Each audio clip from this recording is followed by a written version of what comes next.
Désir, encore. Je voudrais qu'une main me dépose dans une clairière de la forêt d'Amazonie. Que des animaux dont je ne connais pas le nom viennent me tenir compagnie.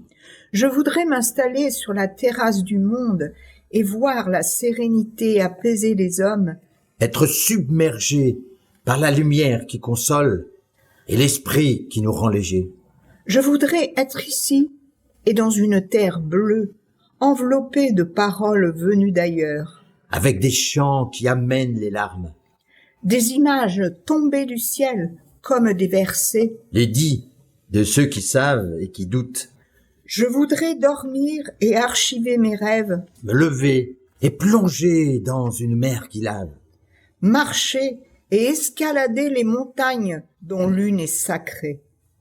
Mon désir est ce chemin, cette quête et beaucoup de questions. Mon désir est un nuage libre dans le ciel. Il voyage et change de couleur. Il me protège et me somme d'être ce que je suis. Je persévère en marchant dans les rues d'enfance, humant le parfum délicat de la mer. Ce qui rassure et protège, le parfum et la voix qui ne meurent jamais. Je voudrais enfin danser sur une vague haute et pure.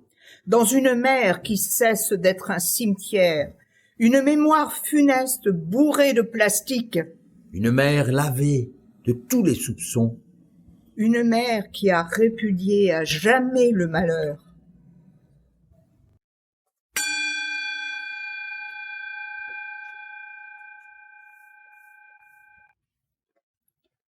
Émine et Hamid. J'ai le sentiment que tu étais belle, Émine. J'ai le sentiment que tu étais... Élégante. Je me dis que tu as épousé un homme de pouvoir. Non pas parce que c'était lui qui te désirait le plus. Mais parce que c'était un défi pour toi. Tu lui as tout de suite plu. Tu lui as donné une merveilleuse fille, Amine. Et plus tard, des fils, comme il l'avait espéré. Il t'a gardé en dehors de ses affaires, laissé à ton rôle de mère. Il a eu quelques maîtresses. Quand tu n'as plus pu avoir d'enfants, il t'a délaissé. Alors, tu es devenu pour lui un visage de pierre, enveloppé dans un voile noir. Et tu as habillé ta fille de ta fierté. Émine, Hamid, qu'avez-vous transgressé pour qu'ils vous tuent au nom de leurs principes? Était-ce par principe? Était-ce un accident? Une crise d'hystérie?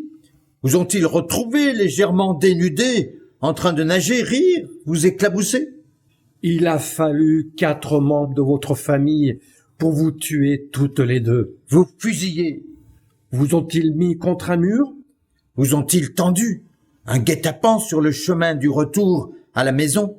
Est-ce que ton mari, ton père, était parmi eux? Qu'est-ce que vous portiez? Voulez-vous me le dire? C'était en plein été. Il faisait chaud au soleil. Et vous avez ôté votre voile? Qu'avez-vous montré? Voici de quoi recouvrir vos tombes. Une couverture avec des femmes nues et arrogantes. Des fleurs de toute taille, forme, couleur.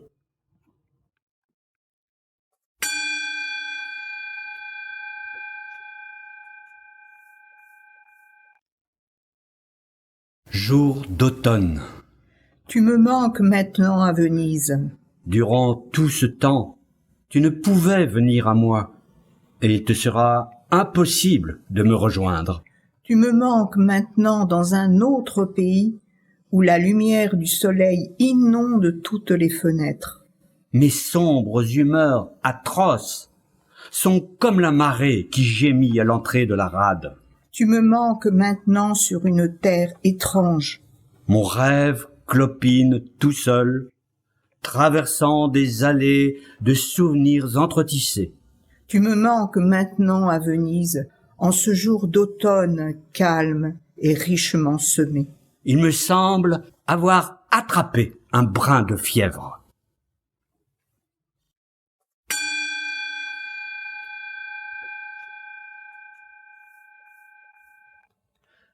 Je suis mort parce que je n'ai pas le désir. Je n'ai pas le désir parce que je crois posséder. Je crois posséder parce que je n'essaye pas de donner. Essayant de donner, on voit qu'on n'a rien. Voyant qu'on n'a rien, on essaye de se donner. Essayant de se donner, on voit qu'on n'est rien. Voyant qu'on n'est rien, on désire devenir. Désirant devenir, on vit.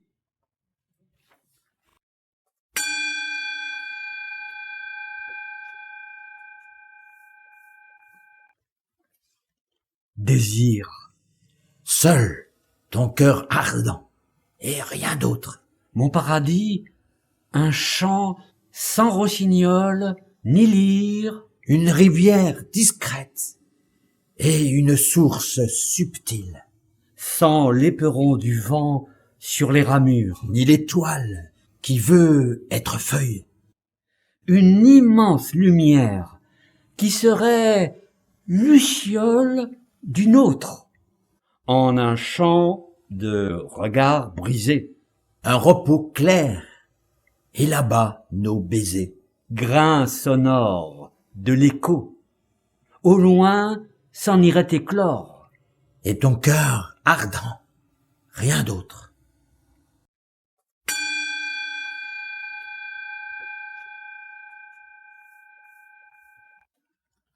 Tu marcheras alors inachevé par les routes sinueuses de la poésie. Tu enterreras les préjugés grossiers et la morale obscurcie par le temps. Tu entendras l'appel fauve de la vie. Et tu gronderas comme un éclair dans tes vers. Tes cierges illumineront les horizons opaques.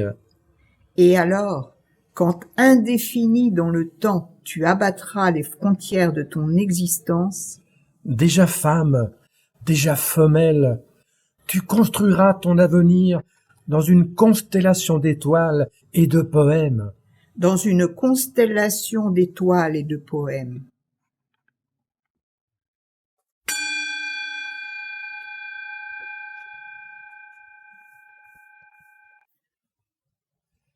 Attendre la nuit sans quitter la main du jour. Tournez lentement les yeux vers le centre de la terre. Voyager, voyager sans mot dire, en songeant à l'épiphanie de la nuit. En guettant la confluence du jour et de la nuit, prendre dans la main une pierre du chemin. La serrer très fort pour lui faire avouer l'histoire d'un temps libéré où elle s'abandonnait au grand brasier. Attendre la nuit et désirer l'absence même de son corps pour échapper à l'obscure aventure des sens. Et puis se laisser défaire par les tendresses de la terre qui vous donnera le sein de la douleur sereine. Boire, boire éperdument à ce sein d'argile et de miel dans les libations de l'effroi. Laisser couler de sa gorge le rêve lointain des origines. Affaler tout mouvement, toute parole qui ne soit l'exact reflet de la terre en mal d'amour et d'hiver. Attendre, attendre encore au rendez-vous des absents, la ruche de leur silence effréné, comme une forêt tout entière s'agrandit soudain du vent de novembre. Attendre le lever de l'instant dans son tremblement d'éternité, lorsque les dieux peignent de leur rire les beaux absents du jour. Attendre la nuit comme on attend l'amour. Et faire longtemps l'amour avec la nuit.